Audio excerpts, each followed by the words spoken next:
히트를 치셨죠. 말씀하기 며칠 전에 한겨레 만평이었거든요. 그러니까 한겨레 만평에서 먼저 머리 자르기라는 표현을 썼는데 요새 인기가 급상승 중이에요, 이분이. 재헌절 날 지금 그 국회의장하고 같이 모여가지고 주승용이었던가요? 주승용 의원? 바른정당 주호영 의원인가요? 예. 주호영 의원이 대통령이 이제 그 헌법을 잘 안 지킨다고 뭐 이런 얘기를 하니까 여기에 대해서 추미애 대표가 잘 지키는 대통령 뽑아놨잖아요. 새 대통령 뽑힌 거 잊어버리셨구나. 아주 잘 되쳤어요. 이것도 화제가 됐고 오늘은 또 재밌는 게 화제가 됐어요. 오늘 이제 영수회담 했잖아요. 서로 이제 덕담을 주고받는 뭐 그런 이야기 그 과정이었던 것 같은데 너무 경무라서 그랬더니 뭐 대통령이 이제 쉬자고 했는데 추경이고 잘 안 돼가지고 그랬더니 추미애 대표가 요새 추적을 하는 걸 다 싫어한다고. 고추, 배추, 상추 이거를 그쪽에서 못 먹고 있다고. 이분이 웬만한 건 다 돼도 개그는 안 되거든요. 저기서 한마디 더 해야 돼. 추석도 안 샌다고. 의원님은 오늘 모조리 다 편집해요. 본인 인기가 급상승 중이라고 인기를 인증하러 잠깐 나오십니다. 목 자르기 발언 이후에 이제 국민의당이 난리가 났잖아. 일부러 그런 거지. 근데 그러고 나서 뭐라고 그러냐면 앞으로 추미애 패싱 하겠다. 추미애 패싱이라는 거는 이제 추미애 대표가 서울시장을 노리고 자기 정치를 하면서 문재인 정부의 앞길을 막고 있고 그런 상황이고 그래서 이 왕따를 당하고 있기 때문에 국민의당은 더 이상 추미애 대표를 뭐라고 하든 대응하지 않고 그냥 지나쳐버리겠다. 이렇게 추미애 패싱하겠다고 이제 그렇게 말을 던지고 국회로 돌아왔죠. 그 핑계로. 그러면서 실제로 또 여의도 일각에서 추미애 대표를 공격하는 소리도 있어요. 자기 정치한다고. 서울시장 나가려고. 근데 어떻게 된 게 최근에 각종 커뮤니티나 보면 추미애 대표가 항상 인기 있었던 건 아니거든요.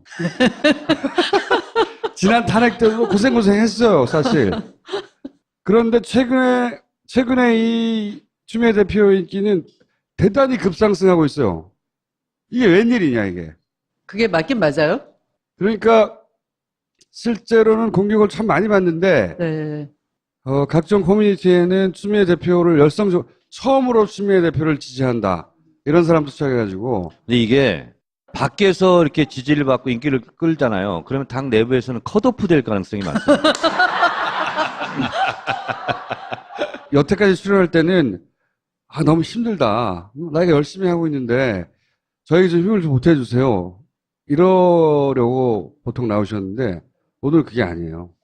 아니 오늘도 그래요. 오늘도 대통령께서 그 청와대 그 5당 대표를 불러서 뭐 밥도 주신다고 하고 했는데 우선 그 홍준표 대표가 안 오셨잖아요. 네. 그 어제까지는 아무 이유가 없이 안 왔는데 오늘은 그 수해 현장에 자원봉사 가신다고 네. 안 왔다고 하고 오늘 이유가 생긴 거예요. 네. 아니 근데 추미애 대표가 잘했다 잘못했다로 의견이 갈라지거나 네. 빌미를 제공했다고 공격하거나 네.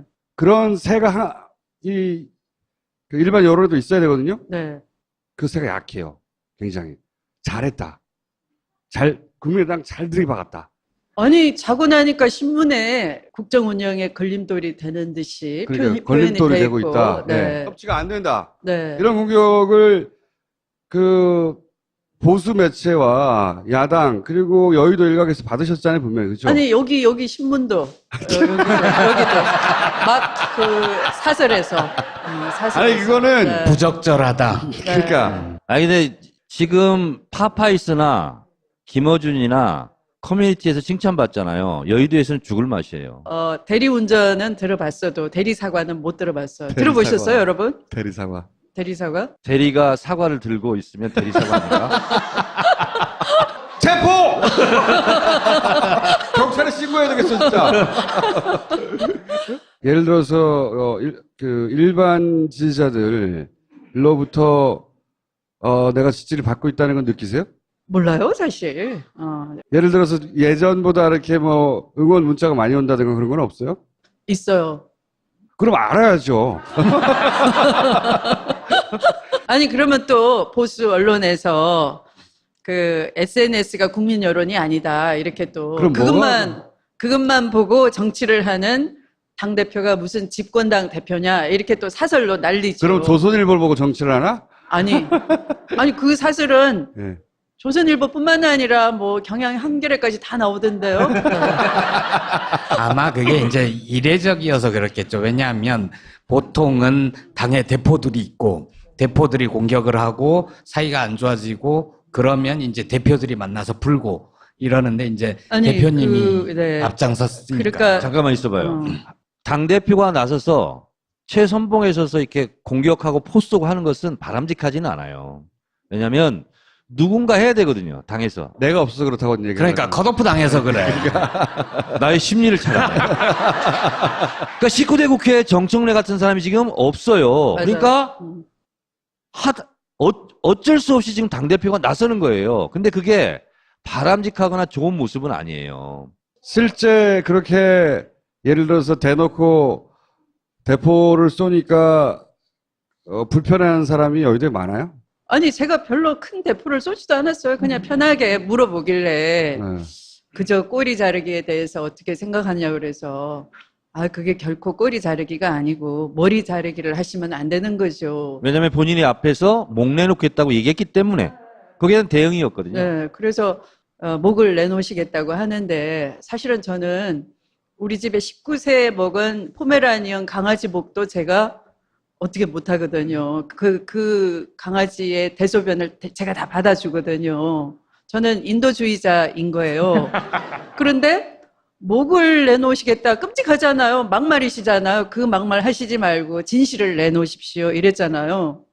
근데 그걸 물고 늘어지고 사과하고 사퇴하고 물러나라는 거죠. 그게 꼬투리라는 걸 모르는 사람은 여의도에 아무도 없잖아요. 실제 바보들도 아니고. 그런데도 대표님 편이 없었어요? 별로? 근데 아마 그런 이유도 있을 거예요. 오늘 그 100대 국정과제 발표하셨잖아요. 근데 이제 100대 국정과제를 하려면 그 중에 한 90개 정도는 입법과제예요. 법을 바꾸거나 법을 제정하거나 그래야 되거든요. 근데 지금은 이제 국회 선진화법 때문에 사실 3분의 2 정도의 동의를 끌어내지 않으면 힘드니까 대표님이 다른 당들 좀 다독여가면서 갔으면 좋겠다 뭐 이런 거 아닐까요? 아니, 물론 때릴 땐 때리고. 박지원 안철수의 문제하고 네. 그 당 전체다가 자빠질 필요는 없는 거죠. 저는 국민의당을 구제하려는 사람이에요. 협치의 파트너로서. 그런데 정말 그 깜깜이에 딱 들어갔을 때 여론조사 공표도 안 되는, 그리고 선거를 딱 나흘 앞둔 시점에 가짜 뉴스를 돌려가지고 국민을 속였다 그러면 국민이 피해자인 거잖아요. 민주주의를 짓밟은 거잖아요. 헌정을 유린한 거잖아요. 그러니까 그것에 대해서 책임질 사람이 딱 책임지겠다고 나오면 나머지 국민의당은 건전한 당으로 될 수 있는 거 아니겠어요. 그러니까 저는 협치의 자격을 문제 삼는 거예요. 그 전체다가 같이 구렁텅이 잘못된 길로 가가지고 전체가 그렇게 엉킬 필요는 없는 거죠. 구원의 손길을 뻗치신 거군요. 네, 그렇죠. 말도 안 되는 태도인데 그러면 그 태도에 대해서 강공으로 가는 쪽도 있고 한쪽에서는 유화책을 내놓는 쪽도 있어야 되는 게 맞는 거죠. 투트랙이든 쓰리트랙이든 어떻게 잘못하고 있는데 모두가 가서 빌고 있습니까? 제발 들어오라고. 그럼 말이 안 되는 거잖아요. 그러니까 저는 그 역할을 하는 사람이 있었어야 했는데 그 역할을 추미애 대표가 한 것에 대해서 이 일반 지지자들은 속이 시원한 거예요. 한쪽에서는 들어오라고 하고 한쪽에서는 니네가 잘못한 게 분명히 있긴 있잖아라고 때리는 사람도 있어야지. 아니, 저는 그 고발당한 사람이거든요. 어떻게 됐냐면 4월 1일 날 박지원 그 상임선대위원장이 그 후보의 아들에 대한 특혜 채용 비리에 대한 신빙성 있는 자료가 나타났다. 당내에서 조사팀이 조사를 하고 있고 그 보고 시기는 나중에 말씀드리겠다인 거예요. 무슨 얘기냐면 상당히 신빙성이 있다와 본인이 알고 있다, 보고받아서. 그리고 나중에 그것을 보고할 기회가 있을 거다까지. 그리고 그것은 전략적으로 국민께 알리겠다인 거예요. 그 4월 1일은 뭐냐 하면은 4월 3일 우리 당의 후보가 확정되기로 된 날이에요. 그러면 우리 당의 경선에 개입할 의도로 먼저 그렇게 한번 간을 본 거예요. 그리고 난 뒤에 이제 대선 본선에서 대응할 수 없을 그 무렵이라고 판단된 5월 5일 날 녹음을 공개하는 겁니다. 이 조작된 녹음을.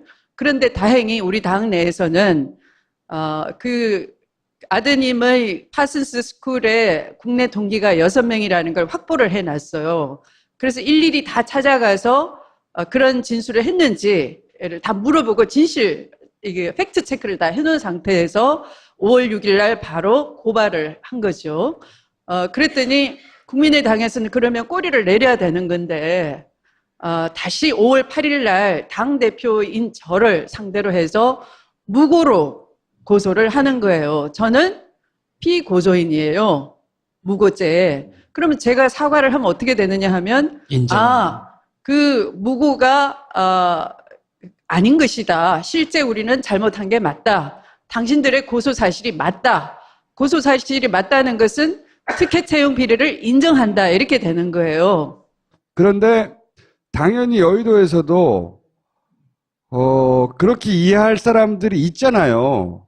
저는 김대중 대통령의 회한을 잘 아는 사람이에요. 김대중 대통령님은 정말 민주주의를 지키기 위해서 그 목숨을 던지시고 그 죽을 고비를 직면하고 용기 있게 살아 나오시면서 당신의 삶을 구제한다는 것은 이 땅의 민주주의를 구제하는 거나 똑같은 사도와 같은 그런 입장이었단 말이에요. 그런데 박정희 대통령 때에 경쟁자였던 정치인 김대중을 죽이기 위해서 일본에서 납치를 해가지고 수장을 시키려고도 했고 또 그 전에는 고속도로를 달리던 정치인 김대중의 차량에 다른 그 차를 이렇게 갑자기 차선을 이렇게 진로 방해를 해가지고 고속도로에서 전복 사고를 일으키기도 하고 그래서 이분이 다리가 지팡이를 짚고 다니셔야 될 정도로 불구인데 그 따님이 한나라당의 대표로서 대통령이 돼서 찾아왔어요. 한나라당 대표 시절에도 찾아오셨죠? 네, 그럴 때 김대중 대통령님께서는 이렇게 말씀을 하셨어요. 죄는 미워하되 사람을 미워하지는 않습니다 하고 네, 박근혜 대표를 당시. 네네. 저는 굉장히 이분의 가슴 속에는 그 진실을 당신이 다 알고 있음에도 불구하고 당신이 대통령으로서 그것을 또 건드리면은 정치 보복한다 그러고 IMF에서 벗어나려는 이 경제 위기 속에서 국정의 우선순위는 민생을 살리는 거다라는 것 때문에 당신은 그냥 당신의 그 아픔을 후순위로 미뤄두고 그냥 가신 거죠. 저는 그 아픔을 너무 잘 알고 있어요. 이 사건도 마찬가지예요. 그럼 대통령께서 무슨 말을 하실 수가 있겠습니까?